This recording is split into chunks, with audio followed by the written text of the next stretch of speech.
Viksit Bharat, an ambitious slogan coined by the BJP during the Lok Sabha election campaign, implied making India a developed economy by 2047. So how close is this Viksit Bharat dream of Prime Minister Narendra Modi? Since we have the union budget around the corner, let us see what the numbers suggest.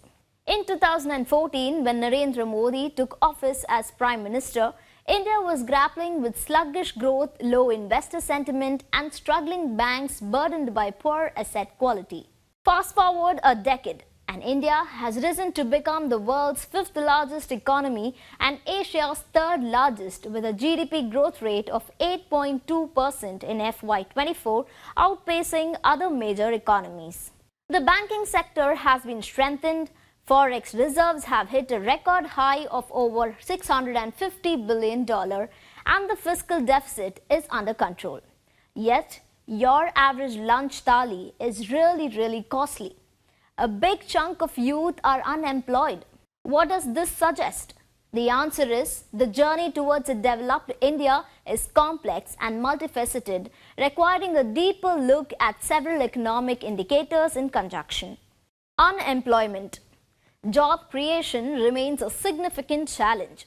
According to the International Labour Organization, the share of educated youths among unemployed Indians rose to 65.7% in 2022 from 54.2% in 2000. Employment, household consumption and wage levels are also low and stagnant. Look, the demographic dividend was always an opportunity, not a certainty. It's true that many East Asian countries did well. It's true that China took advantage. But it was never something that was a certainty. We had to do a lot of things to take advantage of first and foremost, we needed to provide them with good quality education and we needed to provide them access to jobs. We've done neither. So if you've not done the basics, then it's not at all surprising that the demographic dividend might elude us. Manufacturing and services. Modi's vision of making India a manufacturing hub remains unfulfilled.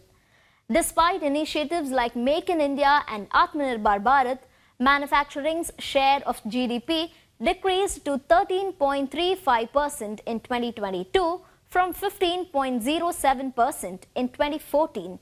Conversely, the services sector increased slightly, accounting for 48.44% of GDP in 2022 compared to 47.82% in 2014. Infrastructure makeover. Infrastructure is central to Modi's economic policy, with projects ranging from metro rails to bridges and ports. However, investment remains weak, with new investment plans hitting a 20-year low in the first quarter of this financial year, totaling just 44,300 crore rupees from corporates. Digital initiatives. India ranks second globally in internet penetration with around 700 million active users.